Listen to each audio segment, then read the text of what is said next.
Hola y bienvenidos de nuevo a este canal. Empezamos nueva temporada y aprovechando que he comprado un coche para restaurar, también un nuevo proyecto. Quiero comenzar con este videoblog, donde os voy a explicar paso a paso todas las cosas que he tenido en cuenta antes de comprar el coche, los trámites, algunos consejos, así como el proceso de restauración. Durante este capítulo, y para hacerlo más ameno, os iré poniendo unos vídeos míos de Gran Turismo 7 con un Golf GTI MK1 como protagonista. ¡Comenzamos!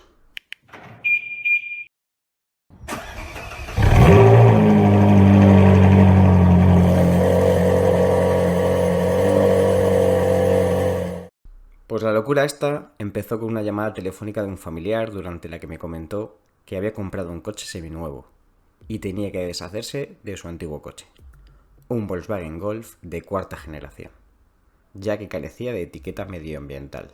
Es por ello que el vídeo de Gran Turismo sea con un Golfito como protagonista. Me hubiera gustado más hacerla con uno de cuarta, pero en esta edición de Gran Turismo no está disponible. Lo primero que le aconsejé fue que lo pusiera a la venta de manera particular, pero me dijo que el coche tenía muchos años, varios defectos, y no quería complicarse la vida en enseñarlo, y sobre todo, no quería tener problemas con el comprador por averías o fallos que pudieran surgir. Y tampoco quería tener que estar pendiente si el comprador realizaba o no la transferencia del vehículo. Total, después de hablar largo y tendido del tema, me lo ofreció a mí. Y me comentó que si no lo quería, lo llevaría a un desguace, al que ya había llamado y que le habían ofrecido 100 euros. Yo le contesté con una pregunta. ¿En serio? El coche, que llevaba en su poder toda la vida, lo compró nuevo a estrenar. Y se trata de uno de los últimos Golf de cuarta generación que se vendieron en España, matriculado el 30 de septiembre del 2003, justo un mes antes de empezar a venderse el Golf 5. De hecho, en ese momento ya se podía pedir a fábrica, y pese a ello, eligió el de cuarta generación. No soy quien para opinar, ya que 3 años después, en 2006, hice lo mismo comprando, nuevo a estrenar, un León de primera generación, en vez de uno de segunda generación. Encima, para más INRI, tanto el Golf de cuarta generación como el León de primera comparten la misma plataforma, motores y demás componentes.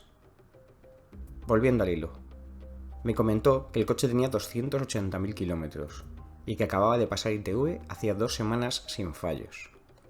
Que la batería estaba nueva, con menos de un año, turbo nuevo, puesto apenas hace un par de años, y que los neumáticos estaban al 70%.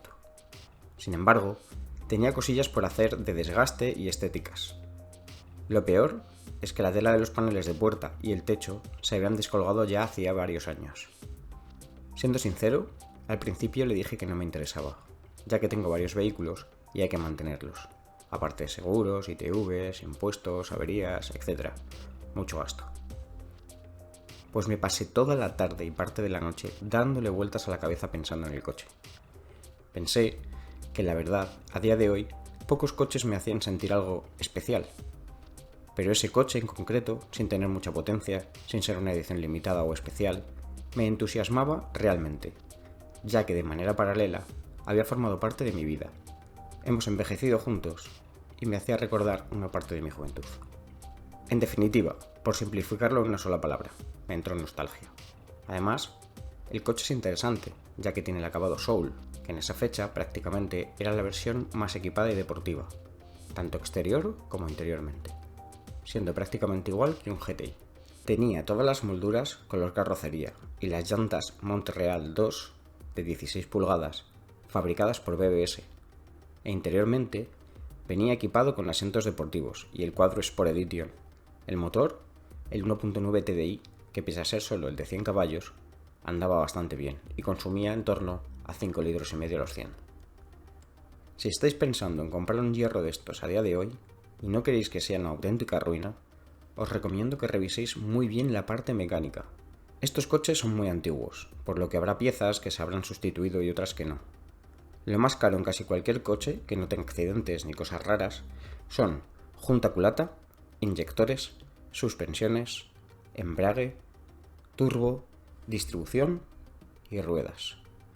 Concretamente, en un 1.9 TDI inyector bomba como este, también hay que meter en la ecuación el árbol de levas, que en muchos se desgastaba del uso, y los cables de los inyectores, que si no se utilizaba el aceite específico que cumplía con la normativa Volkswagen 50501, se terminaban estropeando, ya que al estar dentro de la culata están expuestos al contacto con el lubricante.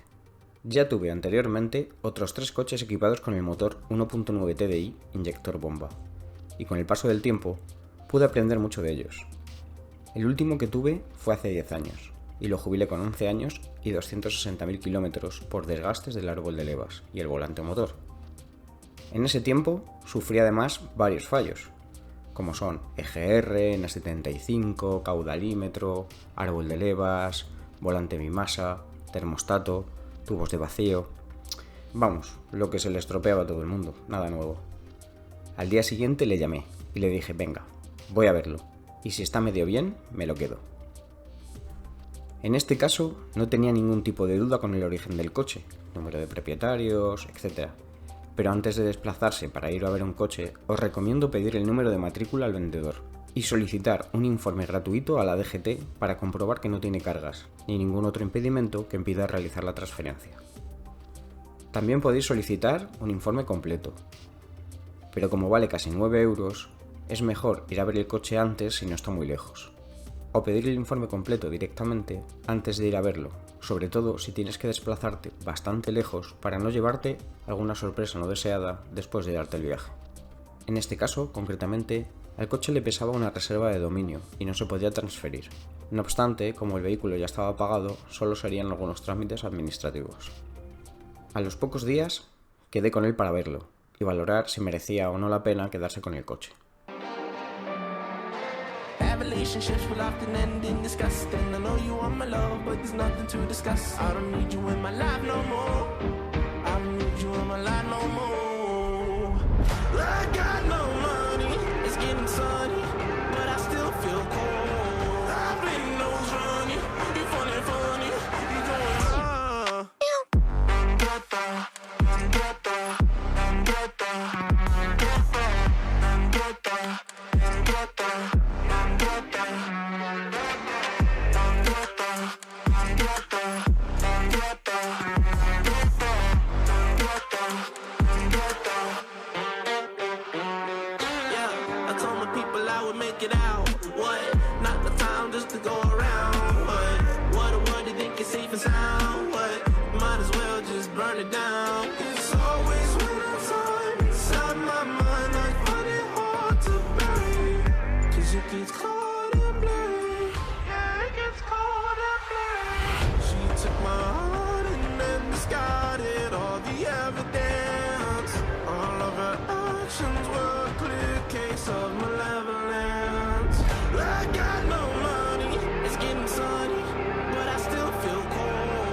Rápidamente, durante la prueba de conducción, me percaté que tenía una gran falta de potencia. El coche estaría dando aproximadamente el 70% de su potencia, unos 70 caballos, y con muy poco par. El embrague en las últimas, sin patinar, pero saliendo muy arriba. Y aunque parezca increíble, al igual que ocurre con el conjunto de suspensiones, las pastillas y discos traseros, nunca se habían cambiado.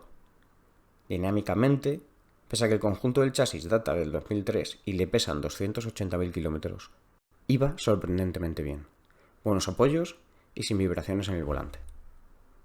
En conclusión, al final, y al contrario de lo que la lógica indica, me lo quedé. Aunque en este caso, y después de verlo, si no llega a ser por la nostalgia y por ver la cara que se le quede cuando vuelva a ver el que siempre fue su coche, bien mantenido y restaurado, merecerá la pena. Eso sí, ni todo vale lo que cuesta, ni todo cuesta lo que vale. Digo esto porque casi todos, lo primero que miramos cuando vamos a comprar algo es lo que cuesta. Y la mayoría de nosotros decidimos que es caro o barato según se ajusta a nuestro bolsillo, algo muy lejos de la realidad. Puedes comprar algo que cueste mucho y valga poco, o algo que cueste poco y valga mucho. Lo que quiero decir con esto es que no es importante el precio de algo, sino la relación que mantenga con su valor, que es determinado por diferentes factores, como puede ser el estado, el equipamiento, el número de propietarios, los años, los kilómetros, accidentes, revisiones y un largo etcétera. No obstante, iré actualizando gastos a lo largo de todos los vídeos que vayamos a ir haciendo hasta que finalicemos el proyecto. En principio el uso que le voy a dar es habitual, como coche de batalla. Ir a trabajar, ir al gimnasio, hacer la compra y para todas las cosas que tenga que hacer que supongan hacer recorridos cortos o medios, en los que por lo general viaje yo solo y obviamente no requieran acceder a zonas limitadas por emisiones. En definitiva, teniendo en cuenta que es un joven clásico y aprovechando que aún hay muchísimas piezas nuevas y de desguace de estos coches, se le puede empezar a restaurar poco a poco, mientras que se sigue usando, hasta que las autoridades nos lo permitan, claro. En el próximo vídeo veremos qué documentos necesitamos para hacer la transferencia y cómo y dónde hacerla para conseguirlo lo más barato posible. Espero que os haya gustado el vídeo y que os suscribáis para seguir la aventura de este nuevo proyecto, que además podrá serviros como guía para la compra de vuestros futuros coches o motos. Un saludo y hasta la próxima.